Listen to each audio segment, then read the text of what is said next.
जय मसी मित्रहरू, हाम्रो यस बाटो सत्य र जीवन युट्युब च्यानलमा यहाँहरू सबैजनालाई स्वागत छ। मित्रहरू, हामी एक वर्ष आत्मिक यात्रामा छौँ। अहिले हामीले ऐतिहासिक पुस्तकको आधारमा बाइबल पाठ गरिराखेका छौँ। पहिलो राजाको पुस्तकमा राजा सोलोमनको बारेमा अध्ययन गर्दै गर्दा राजा सोलोमनले लेखेका अन्य पुस्तकहरूबाट पनि अध्ययन गरिराखेका छौँ। आउनुहोस् आजको यात्रा सुरु गरौँ। हितोपदेश 10 अध्याय। सोलोमनको हितोपदेश। बुद्धिमान छोराले आफ्ना बुवालाई खुसी तुल्याउँछ, तर मूर्ख छोराले आफ्नै आमालाई पिरोल्छ। अन्यायसँग कमाएको धनको केही मूल्य हुँदैन, तर धार्मिकताले मृत्युबाट छुटाउँछ। परमप्रभुले धर्मीहरूलाई भोकै रहन दिनुहुन्न, तर उहाँले दुष्टको लालसालाई विफल पार्नुहुन्छ। अल्छे हातहरूले मानिसलाई कङ्गाल तुल्याउँछ, तर लगनशील हातहरूले सम्पत्ति आर्जन गर्छ। ग्रीष्म ऋतुमा अन्न जोहो गर्ने छोरा बुद्धिमान हो, तर जो फसलको बेला सुत्छ त्यो बेइज्जत ल्याउने छोरा हो।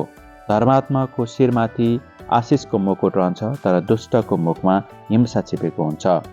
धर्मीको सम्झना गर्नु आशिषमय हुनेछ, तर दुष्टको नाउँ चाहिँ सडेर जानेछ। हृदयमा बुद्धिमान हुनेले आज्ञाहरू स्वीकार गर्छ, तर बकबके मूर्ख सर्वनाशमा पुग्छ। इमान्दार मानिस निर्धक्क हिँड्छ, तर टेढो चाल चल्ने पक्राउ पर्नेछ। द्वेषपूर्ण आँखा झिम्क्याउनेले शोक ल्याउँछ, अनि बकबके मूर्ख सर्वनाशमा पुग्छ। धर्मात्माको मुख जीवनको फुहारा हो, तर दुष्टको मुखमा हिंसा लुकेको हुन्छ। घृणाले कलह उत्पन्न गराउँछ, तर प्रेमले सबै कुकर्महरू ढाकिदिन्छ। विवेकशील मानिसहरूका ओठमा बुद्धिको कुरा पाइन्छ, तर लट्ठी चाहिँ समझ नभएको मानिसको लागि हो। बुद्धिमान मानिसले ज्ञान सञ्चय गर्छ, तर मूर्खको मुखले सर्वनाश निम्त्याउँछ। धनीको धन नै तिनीहरूका निम्ति बलियो सहर हो, तर दरिद्रताले असहायहरूको पतन हुन्छ। धर्मीको ज्यालाले तिनीहरूमा जीवन ल्याउँछ, तर दुष्टको आम्दानीले दण्ड ल्याउँछ। जसले अनुशासन पालन गर्छ त्यसले जीवनको बाटो देखाउँछ, तर सुधारको व्यवस्था गर्नेले अरूलाई पनि बहकाउँछ। जसले आफूमा घृणा लुकाएर राख्छ त्यसको जिब्रो छली हुन्छ, र जसले अपवाद फैलाउँछ त्यो मूर्ख हो। जब कुरा बढ्ता गरिन्छ पापको अभाव हुँदैन, तर जसले आफ्नो जिब्रोलाई बसमा राख्छ त्यो बुद्धिमान हो। धर्मात्माको जिब्रो निखोर चाँदी हो, तर दुष्टको हृदय भनेको बेकामको हुन्छ। धर्मीका ओठले धेरैलाई तृप्त गराउँछन्, तर बुद्धिको अभावले नै मूर्खहरू मर्छन्। परमप्रभुको आशिषले धन सम्पत्ति ल्याउँछ, अनि उहाँले त्यसमाथि दुःख थप्नुहुन्न। मूर्ख खराब चाल चलनमा रमाउँछ, तर समझशक्ति भएको मानिस बुद्धिमा प्रसन्न हुन्छ। आतंकित बनेको कुरा नै दुष्टमाथि आइपर्नेछ, धर्मीले इच्छा गरेका कुरा मन्जुर गरिनेछ। जब आँधी बिहेरी मडारिएर आउँछ दुष्टहरू रहँदैनन्, तर धर्मात्मा चाहिँ अनन्तसम्म स्थिर रहन्छ। सिर्काले दाँत कुडिए र धुवाँले आँखा पिरिए झैँ अल्छी गर्ने मानिस आफूलाई पठाउनेको निम्ति त्यस्तै हुनेछ। परमप्रभुको डरले जीवनको आयु थपिन्छ, तर दुष्टको आयु घटाइन्छ। धर्मीको आशाले हर्षित तुल्याउँछ, तर दुष्टका आशाहरू फासफुस हुन्छ। परमप्रभुको मार्ग धर्मीहरूका निम्ति एक सरल स्थान हो, तर दुष्ट काम गर्नेहरूका निम्ति विध्वंस हो। धर्मात्मा कहिले उखेलिने छैन, तर दुष्ट मानिस पृथ्वीमा रहने छैन। धर्मीको मुखबाट बुद्धिको कुरा निस्कन्छ, तर भड्काउने जिब्रो काटिनेछ। धर्मात्माका ओठले ग्रहणयोग्य कुरा जान्दछन्, तर दुष्टको मुखले बाङमुटिङको कुरा मात्रै गर्दछ। हितोपदेश 11 अध्याय। छलको तराजुलाई परमप्रभु घृणा गर्नुहुन्छ, तर ठिक तौलसित उहाँ प्रसन्न हुनुहुन्छ। जब अहङ्कार आउँछ तब अपमान पनि आइलाग्छ, तर नम्रताले बुद्धि ल्याउँछ। इमान्दारी नै सोझोहरूको पथ प्रदर्शक हो, तर विश्वासघातीहरू आफ्नो कपटले नष्ट हुन्छन्। क्रोधको दिनमा धन सम्पत्ति केही मोलको हुँदैन, तर धार्मिकताले मृत्युबाट छुटाउँछ। निर्दोषहरूको धार्मिकताले तिनीहरूको बाटो सोझो हुन्छ, तर दुष्टहरूको आफ्नै दुष्टताले गर्दा तिनीहरू ओछ्याइन्छन्। सोझाहरूको धार्मिकताले तिनीहरूलाई छुटाउँछ, तर अविश्वासीहरू खराब अभिलाषाको कारण पासोमा पर्छन्। जब दुष्ट मानिस मर्छ त्यसको आशा पनि नष्ट हुन्छ। आफ्नो सामर्थ्यमा त्यसले इच्छा गरेका सबै कुराहरू निरर्थक हुन्छन्। धर्मी मानिस सङ्कटबाट बचाइन्छ अनि त्यसको साटो दुष्टमाथि नै त्यो आइपर्छ। ईश्वरहीनको आफ्नै मुखले आफ्नो छिमेकीको बर्बादी गर्छ, तर ज्ञानले धर्मीलाई छुटकारा दिन्छ। जब धर्मीको उन्नति हुन्छ तब सहरै आनन्दित हुन्छ, जब दुष्टको नाश हुन्छ तब रमावट हुन्छ।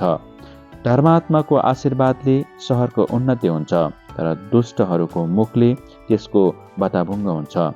समझ नभएको मानिसले आफ्नो छिमेकीको खिल्ली उडाउँछ, तर समझदार मानिसले आफ्नो जिब्रोमा लगाम लगाउँछ।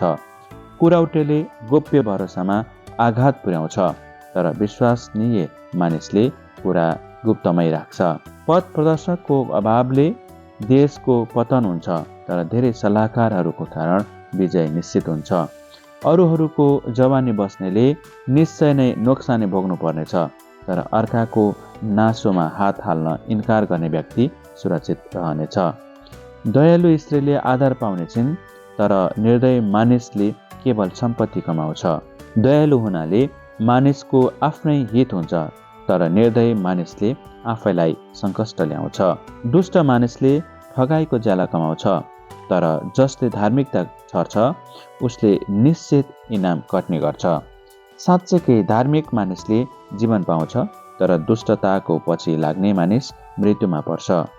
कुटिल हृदय भएको मानिसलाई परमप्रभु घृणा गर्नुहुन्छ, तर तिनीहरूसँग उहाँ प्रसन्न हुनुहुन्छ जसका चालहरू निर्दोष छन्। यी कुरा निश्चित छ, दुष्टहरू दण्ड बिना उम्कने छैनन्, तर धर्मीहरूले छुटकारा पाउनेछन्। सुँगुरको नाकमा सुनको नत्था भए झैँ एक विवेकहीन सुन्दरी स्त्री पनि हो। धर्मात्माका इच्छाको अन्त्य केवल असालै हुन्छ, तर दुष्टका आशाको अन्त केवल क्रोधमा हुन्छ। कोही मानिसले उधार हातले दिन्छ र अझ बढी पाउँछ, अर्कोले दिन सक्ने पनि दिँदैन र दरिद्रतामा पर्छ। उधार मानिसको फलिफाप हुन्छ, अरूलाई उत्साह दिने व्यक्तिले आफू पनि नयाँ उत्साह प्राप्त गर्नेछ। अन्न लुकाएर भण्डार भर्नेलाई मानिसहरूले सराप्छन्, तर स्वेच्छाले बिक्री गर्ने व्यक्ति आशिषले भरपूर हुनेछ। जसले भलाइको खोजी गर्छ उसले सद्भाव पाउँछ, तर खराबीको खोजी गर्नेमाथि खराबी नै आइलाग्छ। जसले आफ्नो सम्पत्तिमा भरोसा राख्छ त्यसको पतन हुनेछ, तर धर्मी चाहिँ हरियो पात चाहिँ मौलाउनेछ। आफ्नो सन्तानमाथि सङ्कट ल्याउनेको भाग बतास मात्रै हुनेछ, तर मूर्ख चाहिँ बुद्धिमानको सेवक हुनेछ। धर्मात्माको फल जीवनको रुख हो, अनि जसले मानिसहरू उद्धारमा ल्याउँछ त्यो बुद्धिमान हो। यदि धर्मीहरूले पृथ्वीमा आफ्नो प्रतिफल पाउँछन् भने ईश्वरहीन र पापीहरूले झन् कति बढी पाउलान्। हितोपदेश 12 अध्याय। ताड्नलाई प्रेम गर्नेले ज्ञानलाई प्रेम गर्छ, तर सुधारलाई घृणा गर्ने व्यक्ति अबुझ हो। असल मानिसले परमप्रभुको निगाह प्राप्त गर्छ, तर ध्रुतलाई चाहिँ परमेश्वरले दोषी ठहराउनुहुनेछ। दुष्टताले मानिस स्थिर हुन सक्दैन, तर धर्मीको जरा भने उखेल्न सकिने छैन। चरित्रवान पत्नी आफ्ना पतिको मुकुट हो, तर अपमान ल्याउने पत्नी चाहिँ तिनका हड्डी सडेको जस्तै हो। धर्मीका योजनाहरू न्यायसङ्गत हुन्छन्, तर दुष्टका सल्लाहहरू छलपूर्ण हुन्छन्। दुष्टको वचनले कसैको रगत बगाउन रोकिबस्छ, तर धर्मीको वचनले तिनीहरूलाई छुटकारा दिन्छ। दुष्ट मानिसहरू फालिन्छन् र तिनीहरू रहने छैनन्, तर धर्मीको घर दृढता साथ खडा रहन्छ। मानिसलाई त्यसको बुद्धि अनुसार प्रशंसा गरिन्छ, तर बाङ्गो टेढो मन भएको मानिस तुच्छ ठहरिन्छ। आफू प्रतिष्ठित व्यक्ति भई टपोलेर आहार नै नहुनुभन्दा आफू केही नभएर पनि आफ्नो एकजना दास हुनु बेस हो। धर्मी मानिसले आफ्नो पशुको वास्ता गर्छ, तर दुष्टको सबैभन्दा दयालु काम पनि निर्दय हुन्छ। आफ्नो खेतबारी खनजोत गर्नेको प्रशस्त खानेकुरा हुन्छ, तर कल्पनाका पछि लाग्ने बिना समाजको हुन्छ। दुष्टले खराब मानिसहरूको लुटेको सामानको अभिलाषा गर्छ, तर धर्मी चाहिँ जरा गाडेर बस्छ। खराब मानिस आफ्नै पापी कुराले पासोमा पर्छ, तर धर्मी मानिस सङ्कष्टबाट उम्कन्छ। मानिस आफ्नो ओठको फलद्वारा नै असल थोकहरूले भरिपूर्ण हुन्छ। आफ्नो हातका कामको इनाम त्यसले निश्चय नै पाउनेछ। मूर्खको बाटो आफ्नो नजरमा ठिकै देखिन्छ, तर समझदार मानिसले अरूको सल्लाह सुन्छ। मूर्खले आफ्नो रिस झट्टै पोखाउँछ, तर एक विवेकी मानिसले आफू अपमानित हुँदा आँखा चिम्लिदिन्छ। एक सत्यवादी साक्षीले इमान्दार गवाही दिन्छ, तर झुटो साक्षीले झुटो कुरा बोल्छ। असावधान वचनले मानिसलाई तरबारले झैँ गोज्छ, तर बुद्धिमानको बोलीले निको पार्छ। सत्य बोल्ने ओठ सधैँ स्थिर रहन्छ, तर झुट बोल्ने जिब्रो केही क्षण मात्र टेक्छ। खराब युक्ति रच्नेको हृदय छली हुन्छ, तर शान्तिको बढौती गर्नेलाई रमाहट हुन्छ। धर्मीमाथि हानि आइपर्दैन, तर दुष्टहरू दुःख कष्टले भरिएका हुन्छन्। परमप्रभु झुटा ओठलाई घिनाउनुहुन्छ, तर उहाँ सत्यवादी मानिससँग प्रसन्न हुनुहुन्छ। एक समझदार मानिसले आफ्नो ज्ञान आफूसँगै राख्छ, तर मूर्खको हृदयले आफ्नो मूर्खता झट्टै प्रकट गर्छ। लगनशील हातले शासन गर्नेछ, तर आलस्यको अन्त्य चाहिँ कमारोपन हो। चिन्तित हृदयले मानिसलाई कमजोर तुल्याउँछ, तर दयालु वचनले त्यसलाई हर्षित तुल्याउँछ। धर्मी मानिस आफ्नो मित्रतामा सचेत रहन्छ, तर दुष्टको बाटोले तिनीहरूलाई बराली दिन्छ। अल्छी शिकारीले शिकार फेला पार्दैन, तर लगनशील मानिसले धन सम्पत्ति पाउँछ। धार्मिकताको मार्गमा जीवन हुन्छ, त्यस मार्गको सँगसँगै अमरत्व छ। मित्रहरू, यहाँहरूलाई आजको भिडियो सामग्री कस्तो लाग्यो? यदि यो भिडियो सामग्रीबाट यहाँहरूलाई आशिष मिलेको छ भने च्यानललाई लाइक, कमेन्ट, सब्सक्राइब र सेयर गरिदिनुहोला। भोलि फेरि बाइबलको अर्को खण्ड लिएर उपस्थित हुने नै छौँ। त्यति बेलासम्मको लागि जय मसीह। परमेश्वरले तपाईँ र तपाईँको परिवारलाई प्रशस्त आशिष दिनुभएको होस्। आमेन।